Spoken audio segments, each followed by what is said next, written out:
রিয়ার রান্নাঘরের পক্ষ থেকে তোমাদের সকলকে স্বাগত জানাই বন্ধুরা। আজকে আমি যারা ডিম খেতে ভালোবাসো তাদের জন্য আজকে ডিম পোস্ত করে দেখাচ্ছি। দেখো প্রথমে কি নিয়েছি, 4টে ডিম নিয়েছি, পোস্ত নিয়েছি, টমেটো নিয়েছি, পেঁয়াজ নিয়েছি, আর এখানে আছে এলাচ, লবঙ্গ, দারচিনি, তেজপাতা আর শুকনো লঙ্কা ফোড়নে।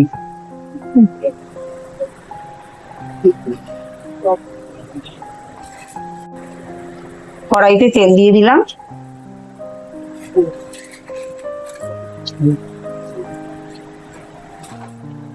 এবার ডিমটাকে এরকম করে চিড়ে নিচ্ছি, ওর ভেতরে মশলাগুলো সব চলে যাবে।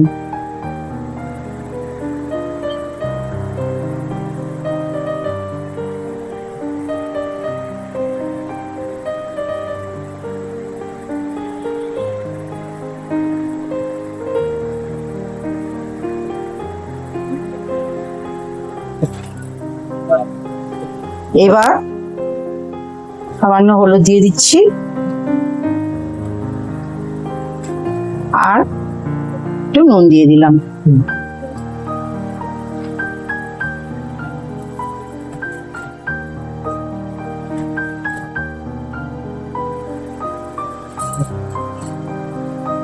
ডিমগুলোকে ভালো করে মাখিয়ে নিচ্ছি হলুদ আর নুনটা। এবার ডিমগুলো ভেজে নিচ্ছি।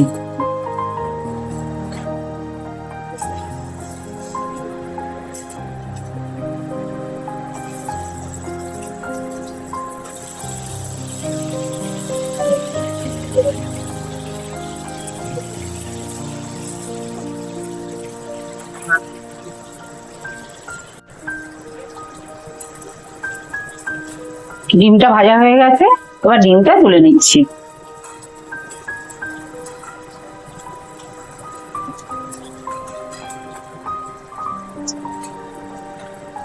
এবার কড়াইতে শুকনো লঙ্কা, তেজপাতা আর এখানে একটা এলাচ, লবঙ্গ, দারচিনি আছে, দিয়ে দিচ্ছি।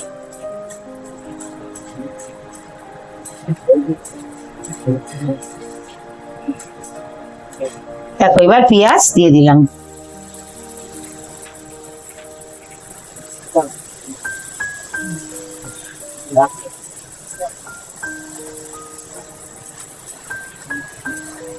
ভালো করে পেঁয়াজটাকে ভেজে নিচ্ছি।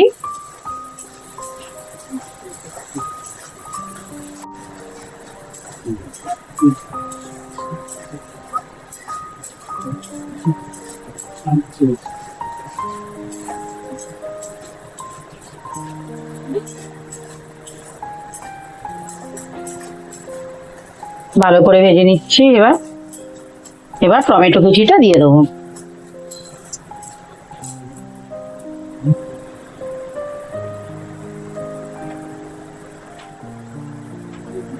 টমেটোটা দিয়ে দিলাম, টমেটো কুচিটা।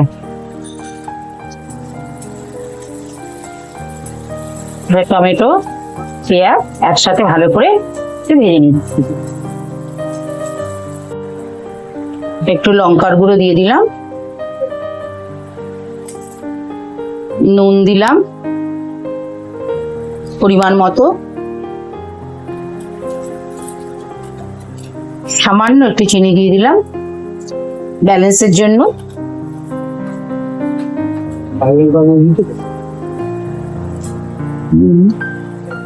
আর একটু কাশ্মীরি লঙ্কার গুঁড়ো দিয়ে দিলাম।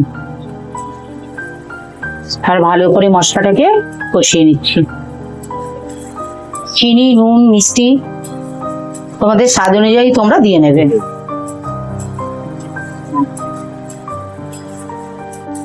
দেখো ভালো করে এটা কষানো হয়ে গেছে। তোমরা পোস্তর আগে আদা রসুনটাও ভেজে নিতে পারো আগে, তারপর পোস্ত দিতে পারো। এবার জল দিয়ে দিচ্ছি।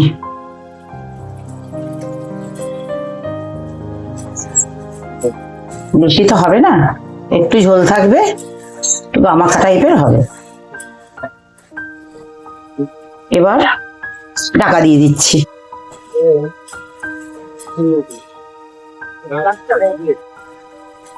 এবার ডিমগুলো দিয়ে দিচ্ছি।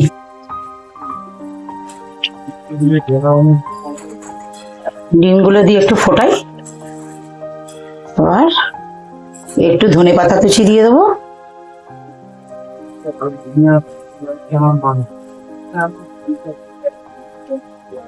আর একটু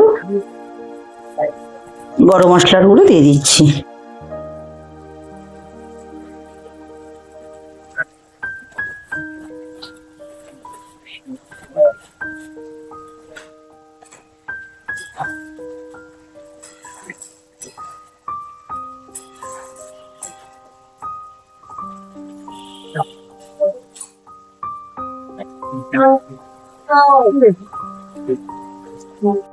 রান্নাটা হয়ে গেছে।